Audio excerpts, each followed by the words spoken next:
Well, good afternoon. We are told that there are 65.3 million forcibly displaced people in our world.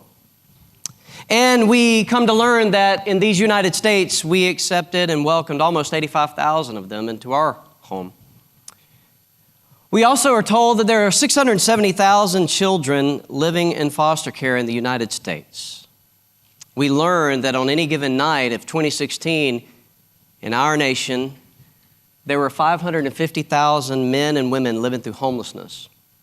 And as if those numbers weren't enough, we discover that 1 out of 30 of every child in this country experience homelessness. And these numbers are staggering, so much so that they can cause us to overlook people like Carter, who's a Jaguar driving real estate agent, successful, but when the housing market crashed, so did his life, and he lost everything he owned.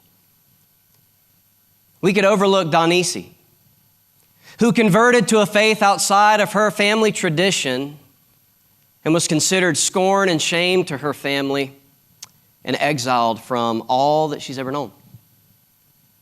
Or Miss Nancy. Miss Nancy's probably one of the easier ones to overlook. She was married for 57 years, cooked breakfast for her husband every single morning, but after his passing, she hasn't cooked breakfast one time. We're living in this culture of social displacement. And what I mean by that is many people among us are homeless. They're experiencing homelessness, but not in the way we often think. Not in terms of physical realities only, where they lack sheltering structures, but in social realities, in emotional realities, in cognitive realities, in spiritual realities. There are many who are just trying to find their footing in the world and trying to find their place.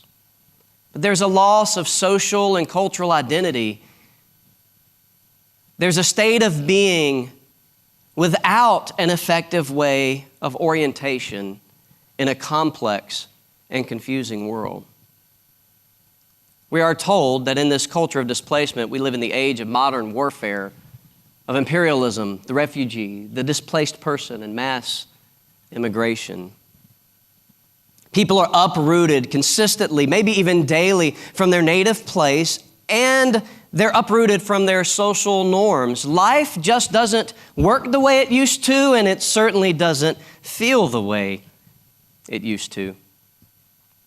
And we live in this globalized world that is upheld by modern communication technology, where we're witnessing an interconnectedness that is cultivating a need for greater interdependence and mobility and a mixture of cultures all coming together, creating a new kind of cultural experience that transcends national borders. Culture has become this ever-flowing, moving stream of interaction between beliefs and practices of diverse peoples. It is shaped and reshaped, made and reshaped, remade, and there we are in the middle of it, trying to do life, man. And yet we find ourselves being made and remade, shaped and reshaped by the embedded narratives and languages and rituals and conventional norms of this ever-changing culture. And it leaves some of us disoriented, some of us maybe even more so than others. And we are trying to find our footing, to find our place. And in my work for 12, 13 years, of walking with people out of homelessness and as a founder of a nonprofit, and in my work of 15 years as a congregational pastor in the Christian tradition, I have witnessed people find a state of being oriented in a world that is so incredibly disoriented. And I have discovered a way. I have watched them walk. They've walked through this gift of hospitality. See, growing up in South Georgia, I was taught that home is where the heart is. But can home be found when a heart is broken? Can home be found when a heart is broken by the relationships that were supposed to make you feel safe and secure? Can home be found when a heart is wrecked by this ongoing narrative of terror and violence in a world driven by fear? Can home be found when a heart is broken by its insatiable appetite for more, this longing for more, This primitive human longing for more rest, more stability, more locatedness, more peace, more home. A place where I feel as though I belong. We see it in the suburbs, in the cities. This longing for something more, this longing for a state of being, a way of being in the world that feels right, that helps me become whole, that cultivates human flourishing socially, emotionally, spiritually, physically, cognitively, where I can grow and belong and find my footing in this disorienting world.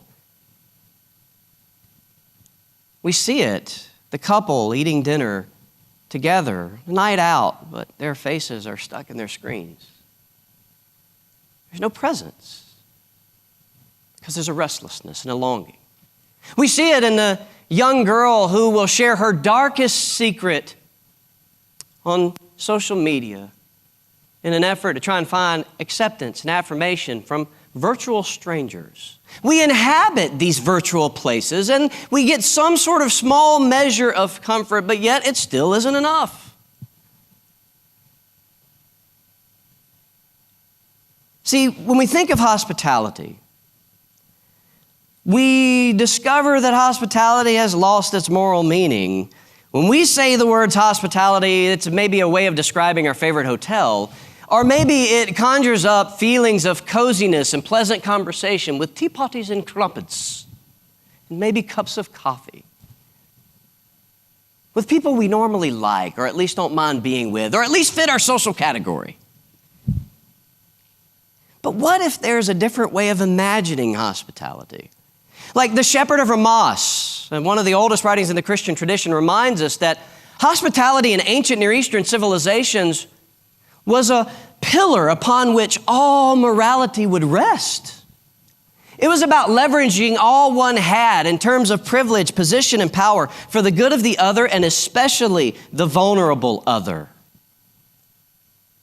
But then as imperialism moved westward, we lost a sense of moral meaning within hospitality. It became about upward mobility. It became about social networking, much like it is today.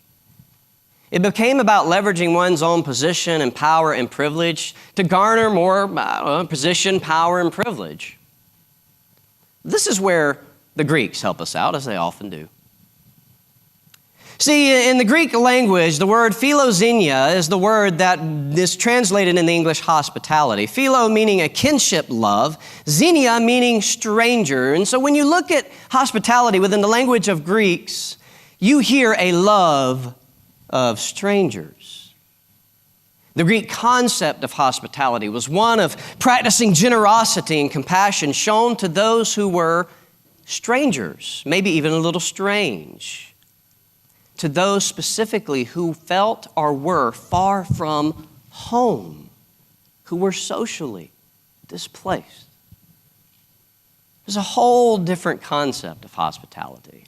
It was the concept of making room in my life to welcome others with courageous relational embrace, where people weren't viewed as problems to be solved or projects to be fixed, but rather people to be embraced.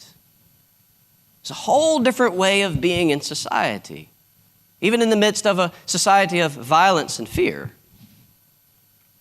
And in this way of being that is hospitality, surprising friendships are made between guest and host, because hospitality affirms our common humanity. And when surprising friendships are made, it becomes easier to feel as though you're at home. See, homemaking happens in hospitality. In a culture of displacement, hospitality becomes the way of making people feel as though they're at home. But we live in a society of stranger danger, of xenophobia. Philoxenia has very little room. We live in a society that tells us strangers are to be feared, are viewed more as threats. And the problem is when fear becomes our basic posture for living, particularly as a person or even as a community, fear drives out any possibilities of love.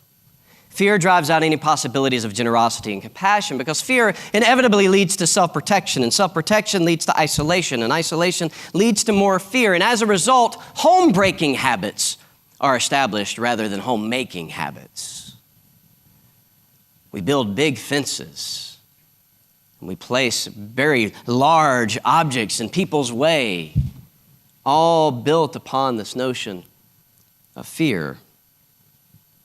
And when home-breaking habits are encouraged, home-making habits are discouraged, and any possibility of cultivating surprising friendships are lost. But when?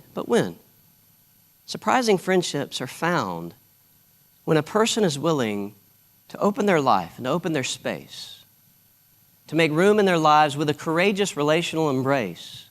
Then a common humanity becomes affirmed over and over and over again. And then deeply within us, we begin to feel a particular form of integrity blossoming, an integrity that requires that we treat others as we would actually have ourselves treated.